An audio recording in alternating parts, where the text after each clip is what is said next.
il y aurait des hommes avec une énergie, une polarité spécifique, soit féminin, soit masculin. Donc ce seraient les descendants de cette lignée adamique dont je vous dis, d'Ève et Adam.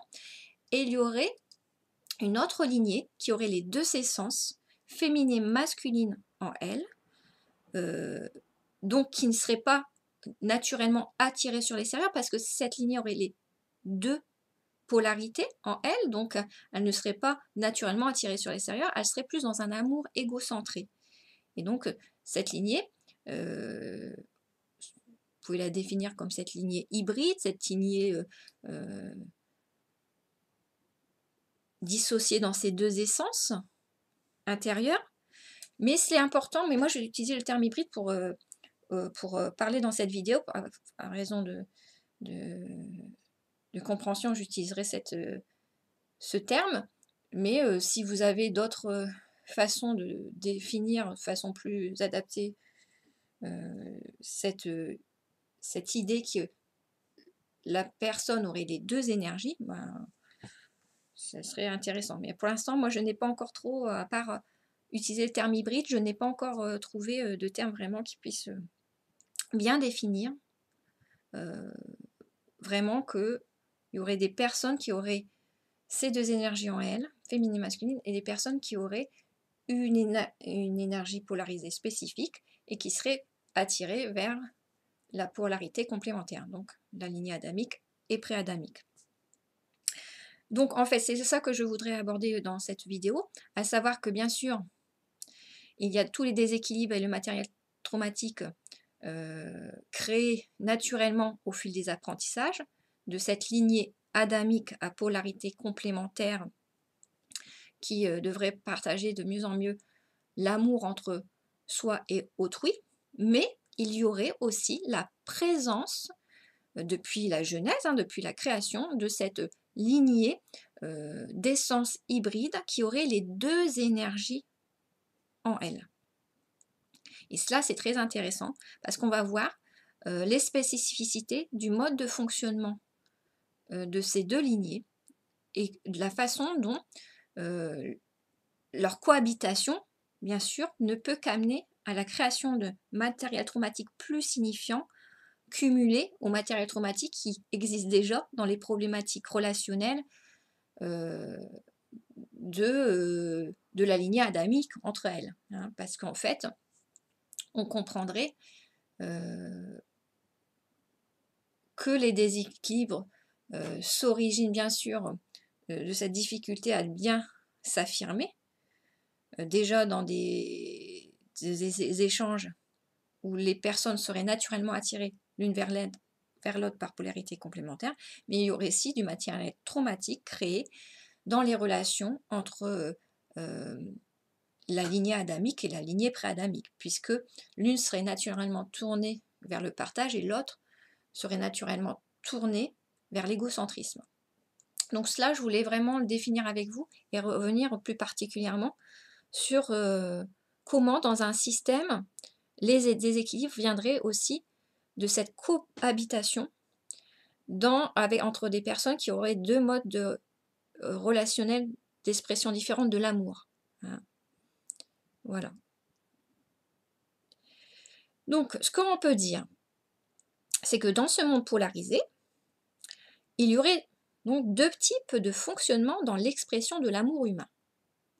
Ainsi, des hommes présenteraient un amour égocentré et d'autres présenteraient un amour tourné sur l'extérieur.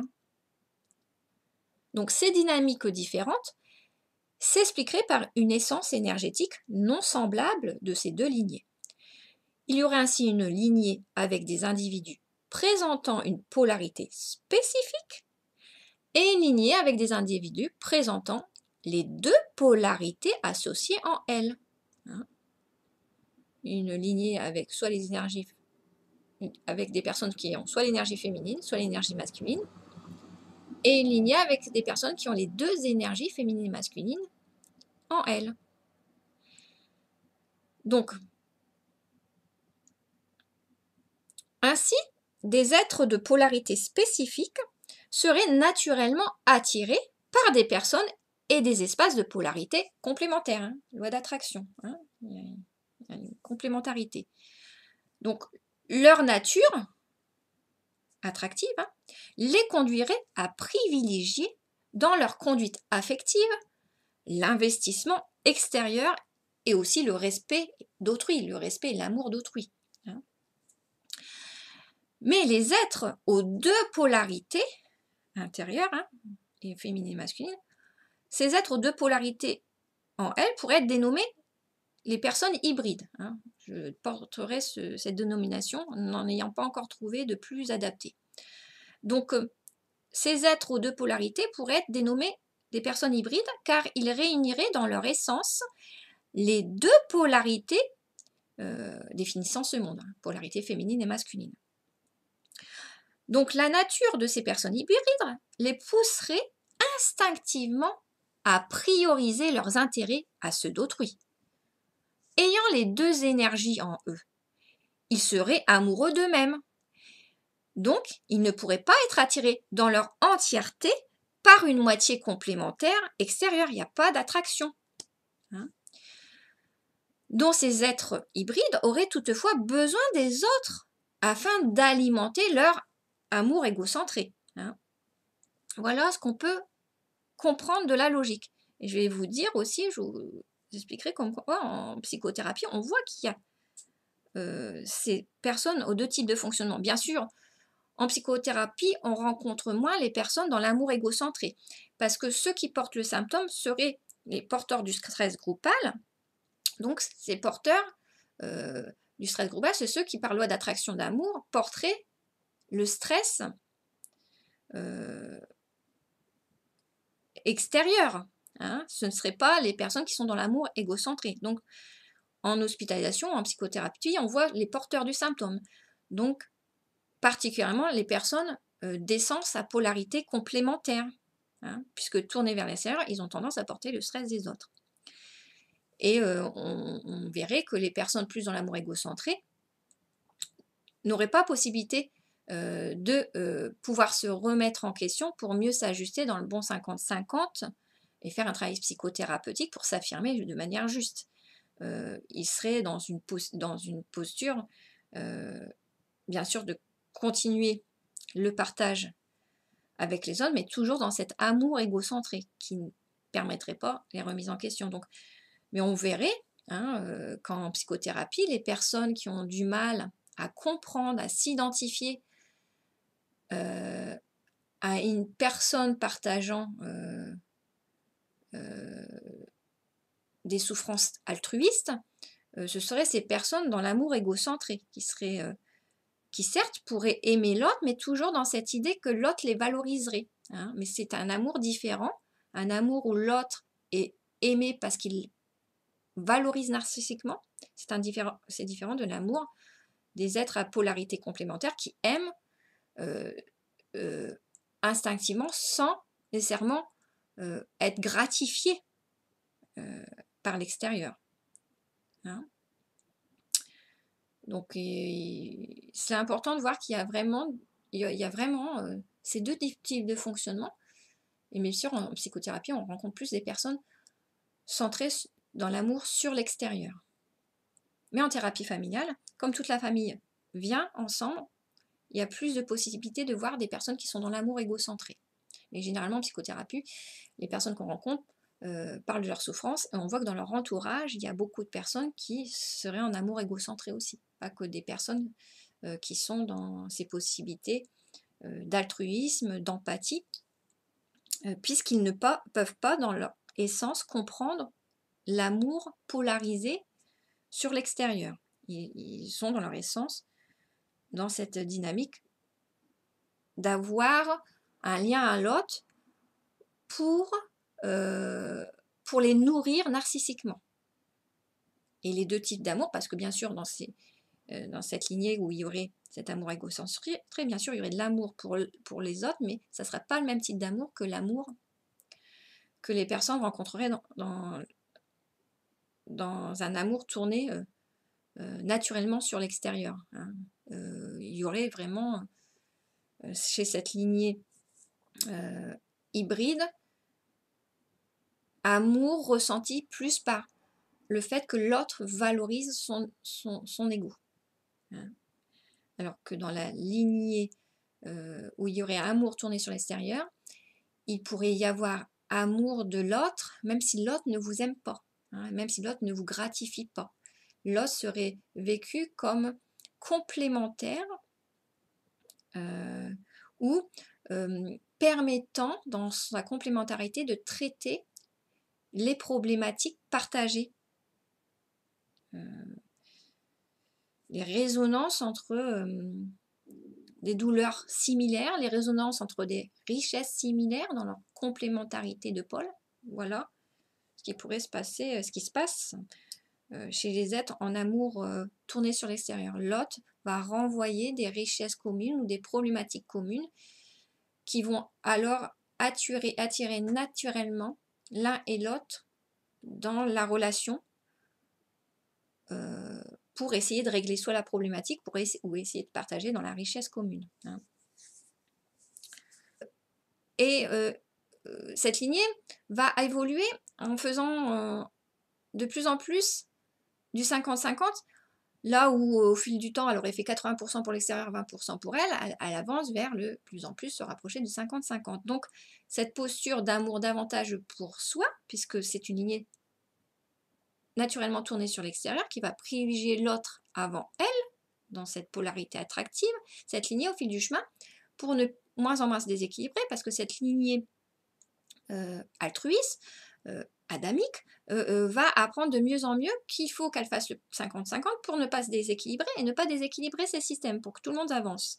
Donc, à force de faire cela, bien sûr, cette lignée tournée égocentrée sur elle ne va plus pouvoir se nourrir de la générosité des systèmes partageant le cœur avec l'extérieur. Hein, vous voyez, j'essaie de le dire de manière différente, mais c'est pour vous dire qu'il y a toute une logique qui se déduit. Hein,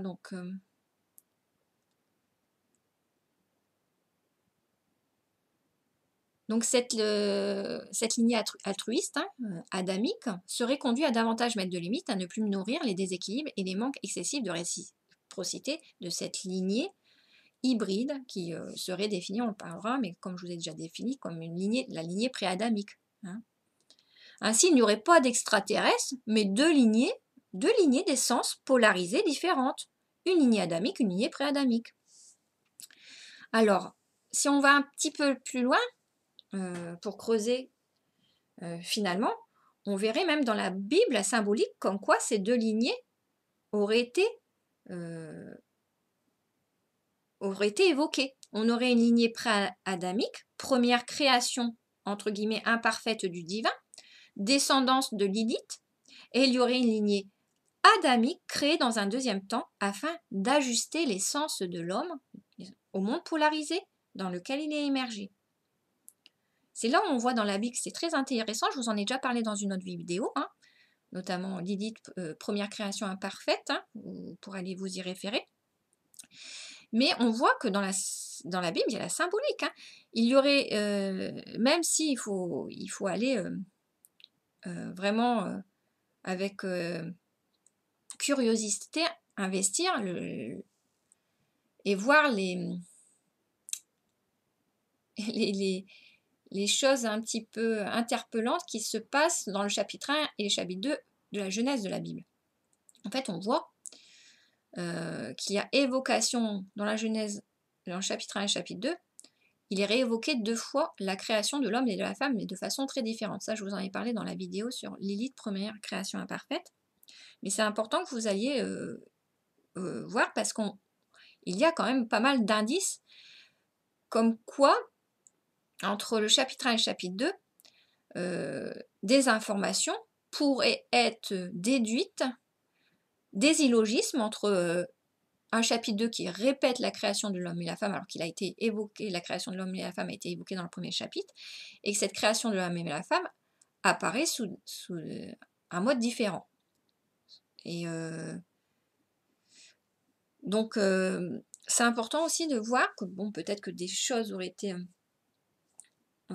puisque rien n'aurait été rectifié de la vie, mais est-ce que des choses auraient été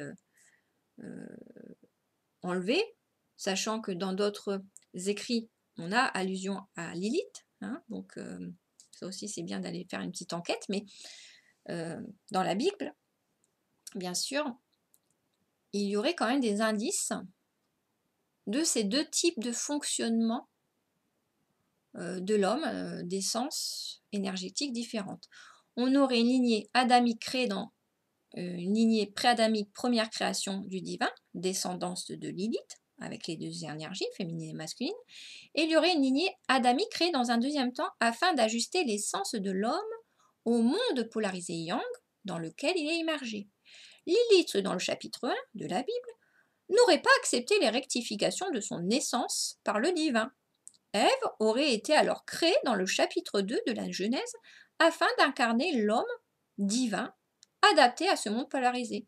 En fait, on verrait que le divin apprendrait de même que ses enfants dans ce monde yang, c'est-à-dire que dans la création, le divin aurait créé son corps de matière yang et il aurait été soumis euh, euh, au même apprentissage de la création, c'est-à-dire qu'en faisant son beau dessin, le divin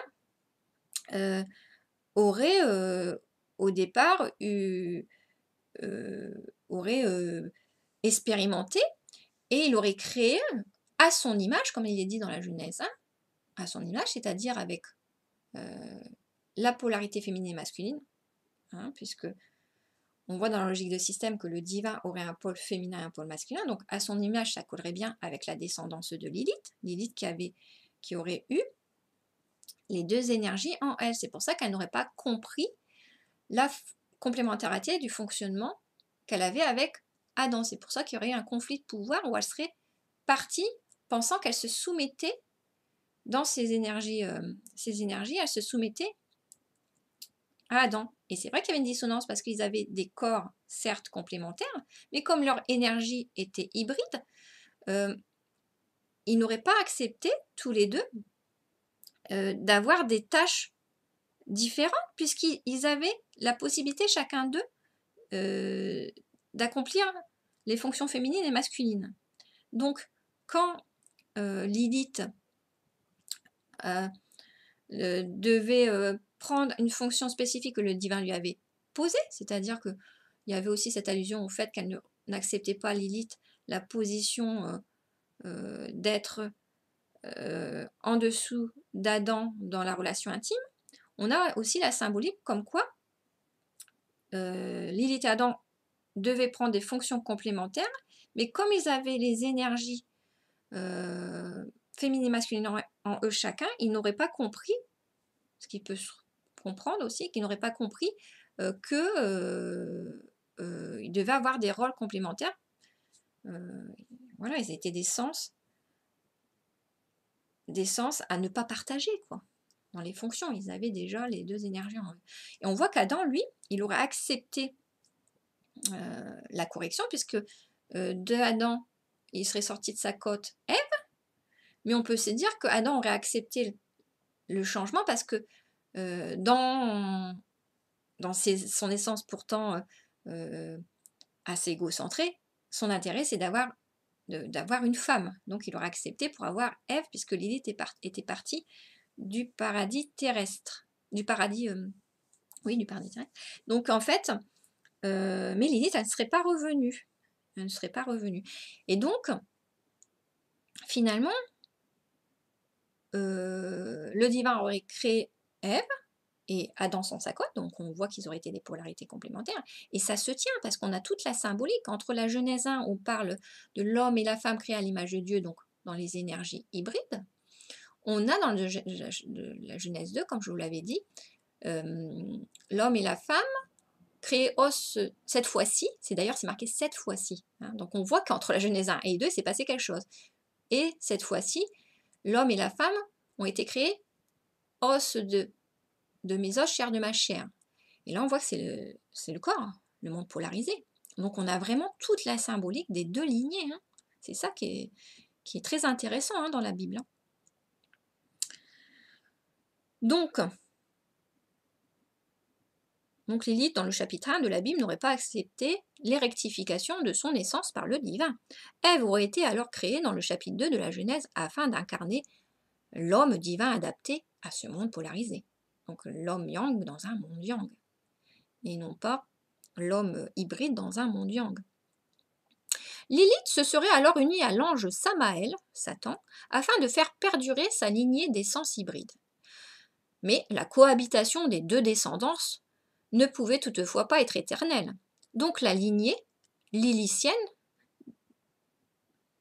n'aurait pas eu d'autre possibilité, de par son essence, de fonctionner dans l'abus avec la lignée adamique, afin de survivre, puisqu'ils ne peuvent pas se nourrir eux-mêmes dans leur amour égocentré, cette lignée lilithienne. Donc il y a toute une logique des systèmes qui fait qu'on comprend les déséquilibres engendrés par la cohabitation de ces deux lignées.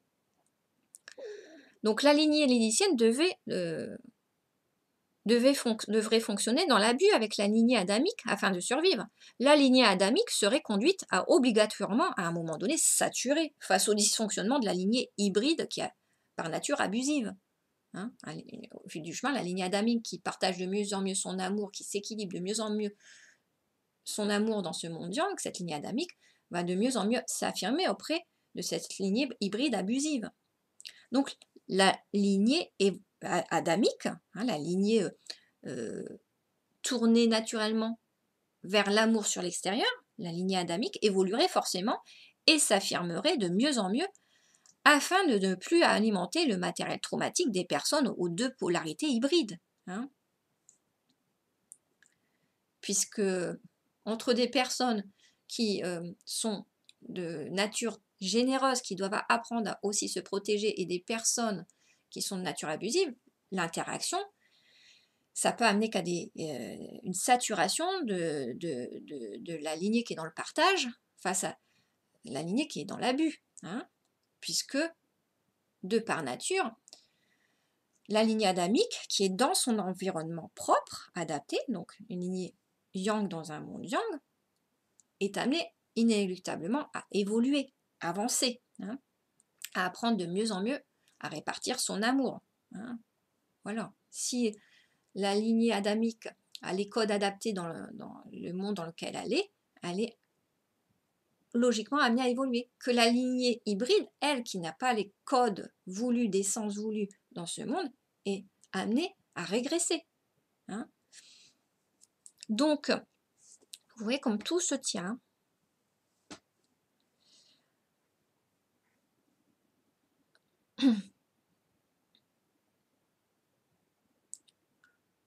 Donc, ce qu'on peut dire, c'est que dans la pratique, moi, ce que j'observe, hein, et en psychothérapie on peut observer, c'est que le psychothérapeute peut lui-même constater ces deux types de fonctionnement des personnes.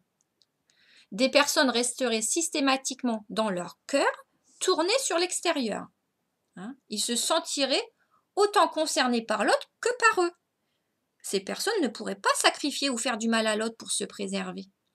Ce serait la lignée à polarité complémentaire adamique. D'autres personnes ne pourraient, donc de l'autre lignée, il y aurait d'autres personnes qui ne pourraient fonctionner autrement qu'en nourrissant leur égocentrisme au travers de personnes généreuses et créatives. Ces individus seraient souvent qualifiés de manipulateurs, de personnes égoïstes, voire perverses.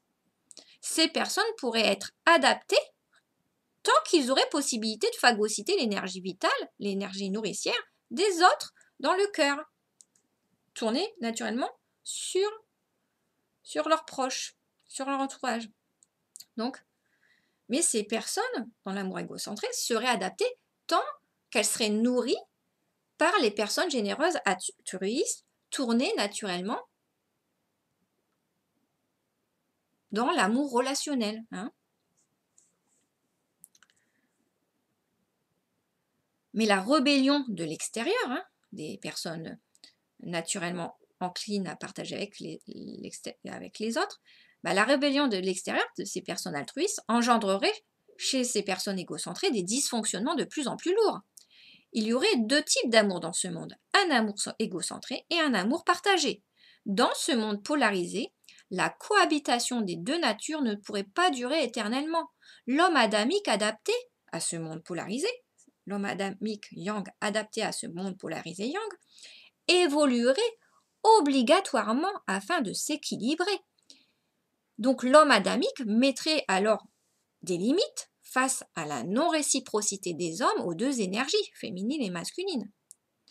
Ça, c'est naturel. Ce qui entraînerait l'extinction de la lignée hybride qui ne pourrait plus nourrir son amour égocentré dans ce monde relationnel. Voilà ce qu'on pourrait dire d'important. Donc tout sous-système de ce grand système source aurait été ainsi parasité par cette cohabitation des deux lignées depuis le début de la création des mondes polarisés. Voilà une approche fort intéressante, parce qu'une approche qui se tient. Tout système, puisque tout dans cet univers est système sous système, tout système aurait été parasité, aurait créé du matériel traumatique en raison de cette cohabitation des deux lignées depuis le début de la création des mondes polarisés. Ainsi, dans chaque système polarisé, les énergies hybrides auraient coexisté avec les énergies polarisées. Dans le système de l'humanité, ces êtres d'essence hybride représenteraient la lignée préadamique. Voilà. Cette fameuse lignée préadamique dont on parlerait. En fait, on voit que du système individuel, couple, familial, sociétal, universel, ces personnes égocentrées auraient interféré dans l'équilibre entre la polarité féminine et la polarité masculine de tout système. Hein? Voilà. C'est ça. Dans le système sociétal, par exemple, le masculin serait le peuple endormi. Vous voyez, si là on a parlé d'un système familial, d'un système couple, hein. Mais dans le système sociétal, le masculin serait le peuple endormi, le masculin yin serait le peuple endormi, et le féminin yang serait le peuple éveillé. Hein. On recherche dans tout système qui est le yin, qui est le yang, qui est la polarité yin, qui est la polarité yang, puisque tout système a une double polarité. Pour comprendre le fonctionnement du système, il faut repérer le pôle yin, le pôle yang. Le masculin yin serait le peuple endormi, le féminin yang, le peuple éveillé. Ces personnes d'essence hybride seraient ces personnes manipulant les personnes masculines naïves qui attribueraient les responsabilités au mauvais endroit. Ces personnes d'essence hybride, de par leur constitution, agiraient auprès des masculins aveugles en désignant de responsables des féminins conscientisants, pourtant de façon fine. Ainsi, la population d'énergie féminine, donc les masculins, serait à nouveau trompée sur l'origine de la souffrance en voyant désigner les personnes éclairées de personnes non objectives. Ça, on le voit aussi au niveau sociétal, hein, entre un peuple endormi et un peuple éveillé. Et on voit comment ces systèmes abusifs manipulent le peuple endormi pour faire croire que la cause des problèmes, c'est ce peuple éclairé, un peu trop paranoïaque, alors que en fait, voilà, hein, moi je vous le dis souvent, mais c'est ça, c'est que les personnes qui recherchent la vérité vont être rapidement dénommées de parano ou pour les inciter à s'arrêter leur recherche. C'est pour ça que c'est important d'avoir toujours des choses bien étayées.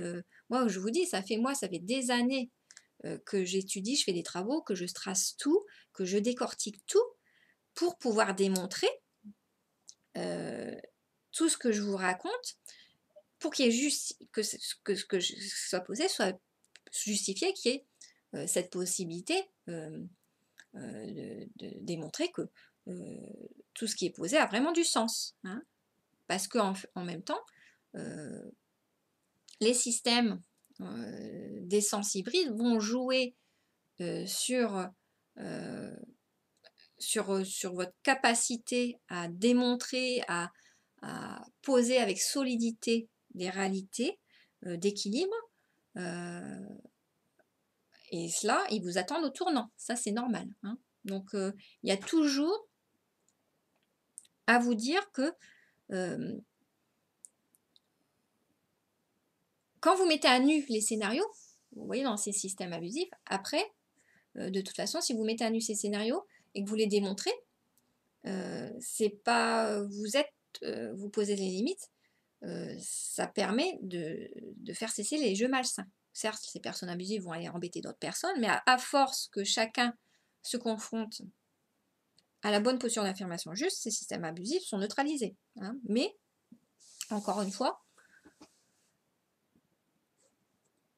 il est important d'agir toujours, comme je vous dis, toujours avec nuance, dans une posture d'affirmation progressive, équilibrée, de prendre le temps de s'exposer aux peurs pour aller rechercher la vérité, pouvoir démontrer ces vérités communes afin de neutraliser les systèmes abusifs. Donc quand je vous parlais de ces personnes abusives qui, de par leur constitution, agiraient auprès des masculins aveugles, soit en les désignant de paranoïaques, face à des féminins qui conscientiseraient, désignant les féminins de paranoïaques parce qu'ils conscientiseraient de façon fine. Et on le voit même, l'effet d'actualité, hein, on voit comment les personnes qui recherchent la vérité et qui peuvent justement démanteler tous ces scénarios vont être...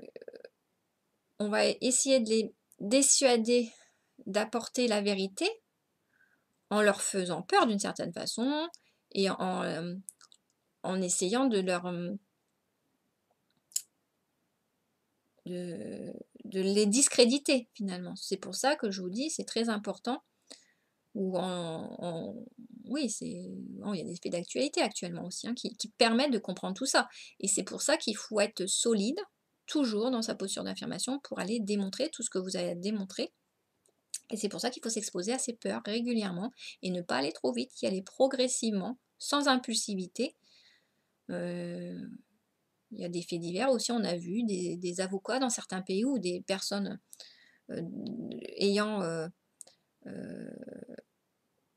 ayant pris conscience de dysfonctionnements lourds à certains endroits, qui ont agi tout seuls, au mieux de dénoncer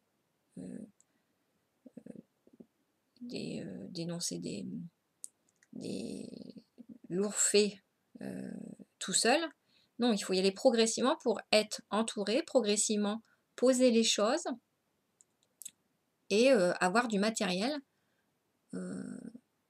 Et cela, je vous dis, je pense à plein de faits divers, je ne peux pas vous en parler exactement, mais il y a plein de faits divers qui marquent qu'il faut y aller progressivement pour à un moment donné avoir cette possibilité de neutraliser les abus, les jeux malsains des systèmes, bien sûr, qui veulent vous faire taire. Hein.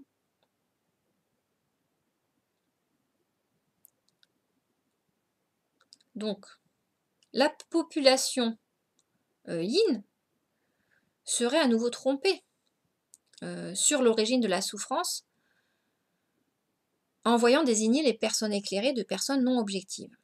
De cette manière, cette lignée hybride détournerait les projecteurs d'elle afin que les féminins éveillés soient accusés par des masculins influençables et que ces masculins les accusent de leur propre dysfonctionnement et manipulation de systèmes abusifs. Hein, vous voyez, tous les jeux manipulateurs. Donc ces lignées hybrides se feraient passer pour des victimes en dénonçant des féminins trop curieux, trop parano, trop ne s'affirmant pas au bon endroit, alors que ces féminins s'affirmeraient au bon endroit, mais le masculin, de par le port de matériel traumatique en haute vibration, serait manipulable. Ainsi, tout système polarisé serait parasité par ces êtres dissociés, cherchant à se faire passer pour des gentils auprès des masculins. Ils induiraient des conflits entre les deux polarités en essayant de discréditer les féminins auprès des masculins. Ils joueraient alors sur la tâche complexe d'affirmation juste du féminin pour mettre en conflit le duo. Les masculins seraient trompés par ces êtres hybrides lorsqu'ils accepteraient de penser que le féminin ne s'affirme pas au bon endroit. cette lignée préadamique tenterait de se faire faussement victime du féminin auprès d'un masculin en basse conscientisation et influençable dans son ego. Le masculin, comme je vous dis tout à l'heure, dans ce système sociétal, c'est le peuple endormi. Hein. Entre des féminins qui s'exposent plus aux peurs et des masculins qui peuvent pas s'exprimer, qui peuvent pas s'exposer autant aux peurs parce qu'ils portent le matériel traumatique commun. Donc dans une société, c'est un peuple plus ou moins endormi selon ce qu'ils portent de matériel traumatique et là où ils en sont de leur parcours. Parce qu'il y en a qui sont plus avancés que d'autres parce que chacun n'a pas commencé le jeu d'incarnation au même moment. Ou n'aurait pas commencé au même moment. Mais il y aurait, enfin je sais pas, mais il y aurait ceux qui porteraient plus de matériel traumatique commun. Donc il n'y a aucun jugement, c'est parce qu'ils ne pourraient pas autant s'exposer aux peurs que des féminins yang qui porteraient moins de matériel traumatique dans la société et qui seraient plus éclairés. Et on verrait comment cette lignée préadamique mettrait en conflit les deux polarités, hein, entre un peuple endormi et un peuple plus réveillé, afin de créer des malentendus, de manipuler le peuple endormi, polarité yin, hein, les masculins de polarité yin féminine, hein, vous comprenez. Et donc ils essaieraient justement de manipuler en faisant croire que le peuple éclairé ne voit pas le problème au bon endroit, que le peuple éclairé ne s'affirme pas au bon endroit. Le peuple éclairé s'affirmerait bien auprès des systèmes abusifs, mais ces systèmes abusifs diraient « mais non, c'est auprès des systèmes cœur qu'il faut qu'ils s'affirment », en faisant passer les systèmes d'amour tournés sur l'extérieur pour les méchants. Donc tout cela, c'est